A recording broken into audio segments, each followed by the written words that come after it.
not Factor Frenzy. I think it's called Factor Fest. So on to page 2 of Factor Fest. And what a festival it is. So first thing we should always look to do is there a common factor? Is it in standard form? Yes, it's in standard form. Is there a common factor? Yes. 6 goes into each of those, which leaves us with a squared minus 8a minus 20. And now we're going to do a times c with this expression.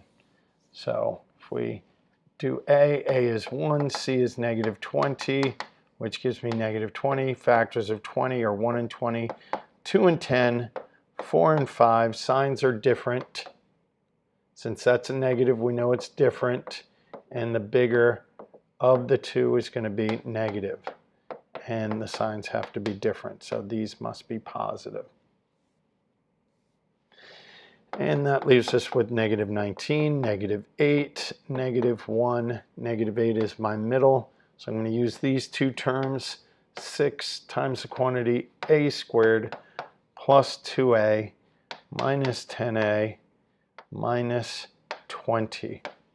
And now we're going to factor by grouping. And we have 6. We're going to factor out an a, which leaves us with a plus 2. We're going to factor out a negative 10, which leaves us with a plus 2. We did it correctly because we have a plus 2, so you have that 6 on the outside. Students oftentimes drop that off and forget it in their answer. That needs to be included in your answer because all we're doing is turning this addition and subtraction problem. We're turning this addition and subtraction problem into a multiplication problem, a product of 2 or 3 in this case, 1, 2, 3 numbers, and that's going to help us in a whole slew of ways. This is a benefit having it as a product. We can use lots of different things later when it becomes an equation. So we're going to factor out not only a coefficient of 3, but also a variable of m. Each of them have an m, so we can factor out 3m, which leaves us with m squared plus 4m plus 3. We're going to do a times c, 1 times 3. Factors are 3, signs are the same, both positive, and we should be working this fast. We should be moving through this relatively quickly now because we're familiar with the process. And so now we are sort of just moving through it and we're doing the process and we see sort of where the answer is going to go because we're very proficient. M plus 1 and m plus 3. Here's my m plus 3. Here's my m plus 1. And don't forget the 3m on the outside. So we should be doing this fast, this efficient. It shouldn't take us much time. Well, here we go. I say it shouldn't take us much time. And then we get 14 as my a, negative 15 as my c, and that's going to give me negative 210, which is a big number, and it's going to have a whole lot of factors. 1 and 210, 2 and 105, 3 and 70, 4 no, 5 and 42, 6 and 35, 7 and 30, 8 no, 9 no, 10 and 21. Signs are different. Bigger is positive, so the bigger of the two is positive, and the smaller one's going to be negative. That gives me 209. This is going to give me 103. This is going to give me 67. This is going to give me 37. This is going to give me 29. This is going to give me 23. This is going to give me 11. 11 is my middle. 14m squared. Here's a nice fun one. Look at that. That's going to be my variable for these two terms. Negative 10mr. and positive 21mr minus 15r squared. Let's group, and we're going to pull out not only a coefficient but a variable, 2m, which gives me 7m minus 5r. Let's factor out a 3r, and that gives me 7m minus 5r. I did it correctly because 7m minus 5r is in both of those parentheses. If I factor that out, I get 2m plus 3r. And that would be my answer. That one took about a minute, but 18, 15, 75, 3, I think 3. And then, not only we have also, so we have to pull out a 3x to the third. I'd also check and make sure that it's in standard form, which it is. So if we take out a 3x to the third, you get 6x squared plus 5xz minus 25z squared. Okay, we're going to have to do a times c. 6 times negative 25 gives us negative 150. Factors of negative 150 are 1 and 150, 2 and 75, 3 and 50, 5 and 30, 6 and 25, those are my original, and 10 and 15. Signs are different. Bigger's positive, and I'm looking for which one is going to equal 5. So I don't even have to do that. I'm going to start now looking and seeing what am I looking for. So 3x to the third, 6x squared, we have negative 10xz plus 15xz minus 25z squared. Let's group. 3x to the third. Let's factor out a 2x, which gives me 3x minus 5z. Let's factor out a 5z, which gives me a 3x minus 5z. And you have 3x cubed, 3x minus 5z, and 2x plus 5z. Okay, that's good.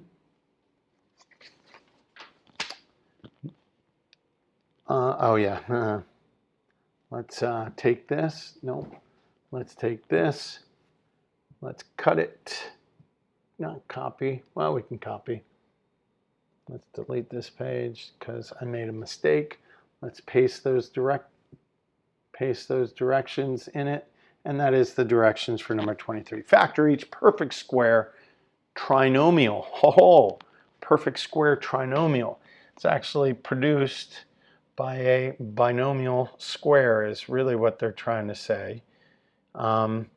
So remember what binomial squares, the characteristics of binomial squares. First thing is 3 terms. There are 3 terms, 1, 2, 3. Second sign is positive. This is the second sign that I'm talking about. That must be positive. My first and third must be perfect squares. 4 is a perfect square. 9x squared is a perfect square. And then my middle needs to equal 2 times the square root of the first times the square root of the last. So 2 times the square root of 9x squared times the square root of 4. So that's 2 times 3x times 2, which gives me 12x, and that does equal my middle term. So what does that produce? That produces a binomial square. We're going to take the square root of the first, 3x. We're going to take the square root of the last, which is 2, and then we're going to pull down that sign. It is as easy as that. If you can recognize and go through the checklist of binomial squares, it's really easy to find them. Perfect square, positive, 3 terms.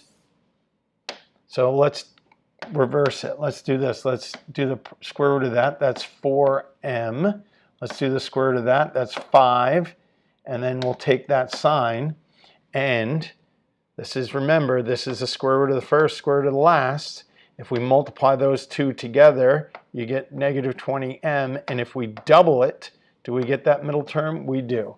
So we know that that is correct. So that is the answer to number 24. Look how fast we're going now. Not a perfect square. Not a perfect square. So, okay, that's not a binomial square at the moment. But remember, standard form is our first common factor. Is there a common factor? Yes. 2 goes into each of those. And that gives me 16p squared plus 24pq plus 9q squared. Now, perfect square, second sign positive, and let's see if the square root times the square root doubled is my middle term. So we should be getting 4p 3q, that's the square root of that and the square root of that, plus, so multiplying is 12pq double equals 24pq, so that is correct. So this is the answer, a binomial square. Love those characteristics. I don't think we do, oh yes, we do difference of squares coming up.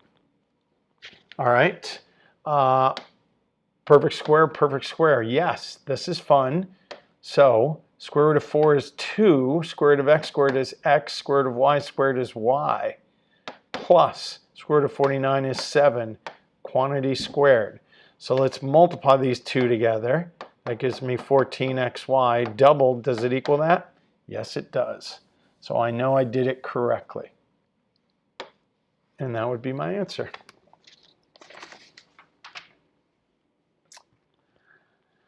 (9p squared q squared plus 12pq plus 4). So square root of 9 is 3. Square root of p squared is p. Square root of q squared is q. Square root of 4 is 2. Hopefully I keep forgetting. Do I? Yeah, yep. Did I skip one? Oh, I skipped one. I wonder how that happened. We'll go back. I apparently skipped one of the problems. We're going to make that plus 3pq times 2 is 6pq, doubled is 12pq. So that is the correct answer. I somehow skipped 26. Don't know how I did that. All right, 20 is not a perfect square, so let's see if we can factor something out. Yes, 5. 4x squared minus 20xy plus 25y squared.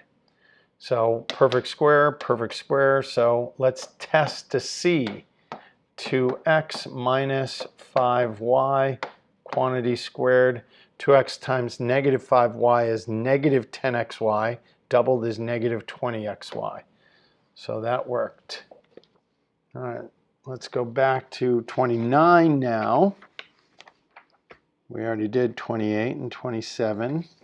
29, oh, look at that. Look at that. So I think he talks about substitution.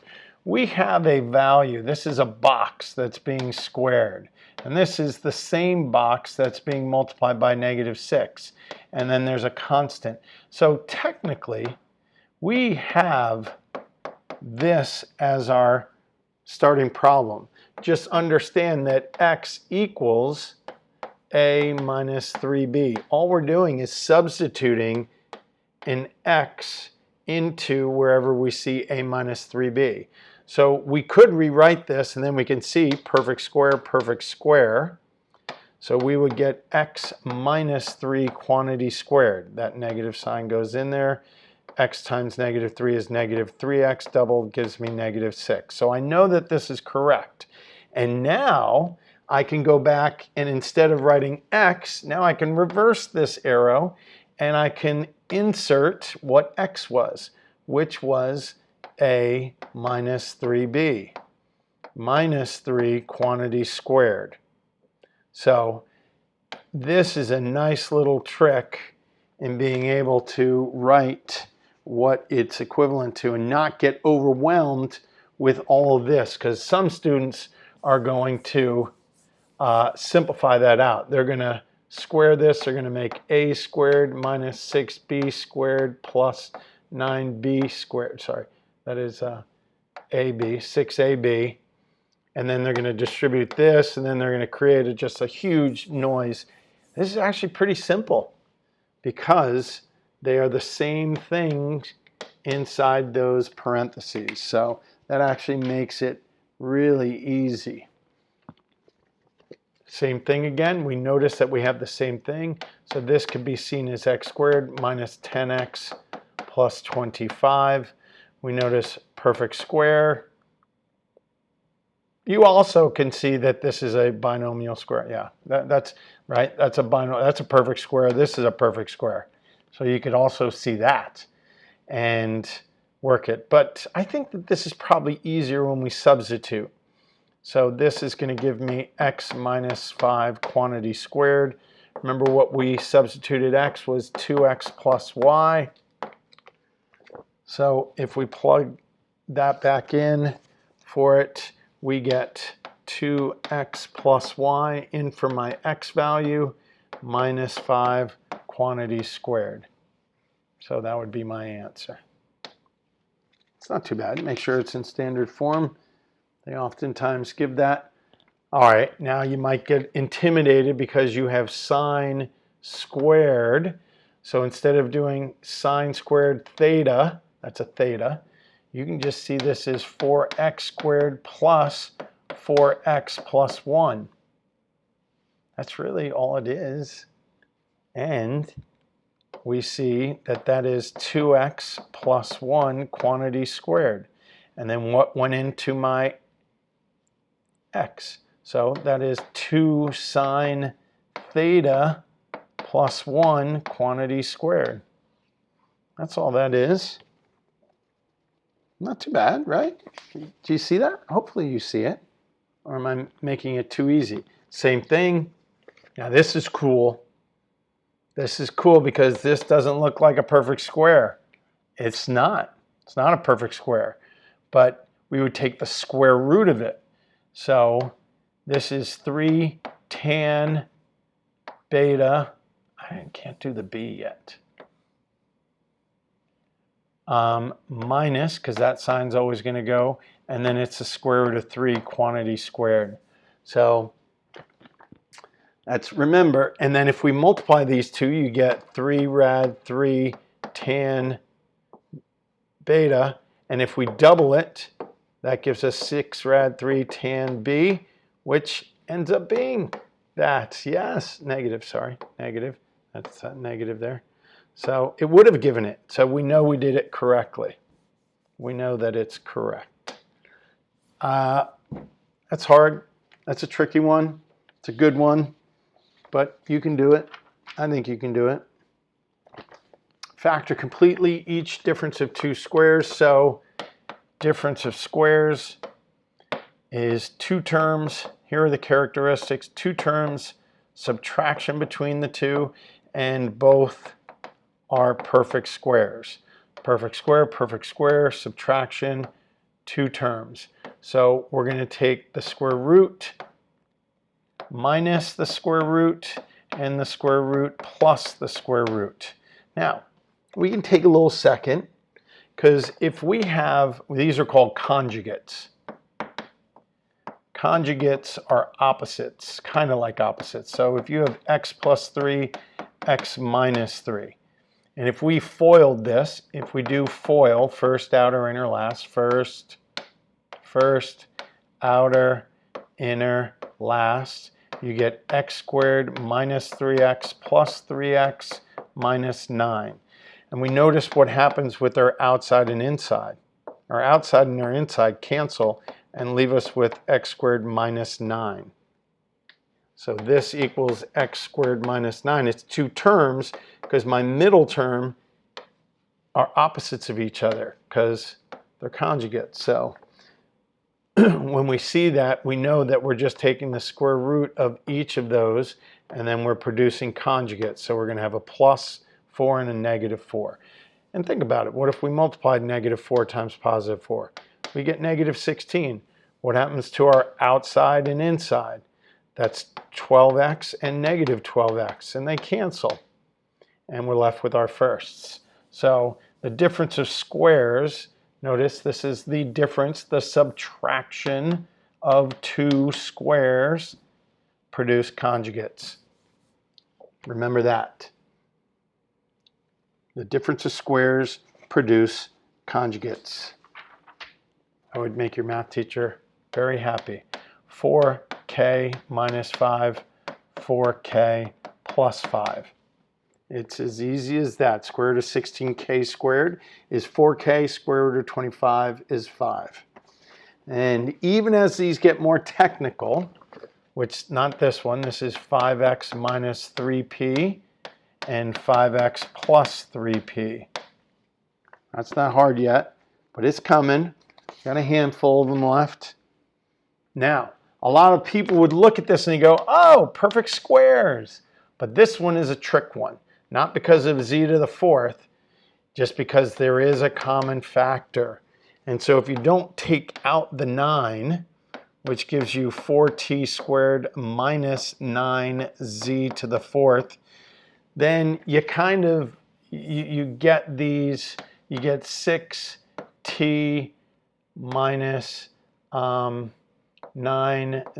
squared and 6t plus 9z squared. And a lot of students leave that as their final answer, but there's a common factor in both of those. So if we pulled out a 3, you get 2t minus 3z squared, and you'd pull out a 3 from this one, and you get 2t plus 3z squared. And that's where my 9 came from. So there. And then this is the difference of squares. So we get that 9 times the quantity 2t minus 3z squared. Notice to the fourth, so that's why it's a square. 2t plus 3z squared. So if you're going to make a mistake, you're going to leave this as your answer and you didn't see that there's a common factor to pull out. Be careful of that one. They love giving that. All right, so we can look at this as x squared minus 16. And we know that that's x minus 4, x plus 4. Now remember, what did we plug in for x? X was representing a plus b. So now we're going to put it back in there. So we have a plus b minus 4, and we have a plus b plus 4. So neat little trick in substituting a value to make it easier on the eye. Same thing, we can write this as x squared minus 100, which allows us to see that that is x minus 10, x plus 10. And then what is my x value is x minus 2y. So we have x minus 2y minus 10. And x minus 2y plus 10. And all we're doing is substituting it back in for those two things. And we can't simplify inside those absolute value, or those parentheses, so that would be my answer. All right, that was page 2. That wasn't too bad. Hopefully you're getting it and moving faster.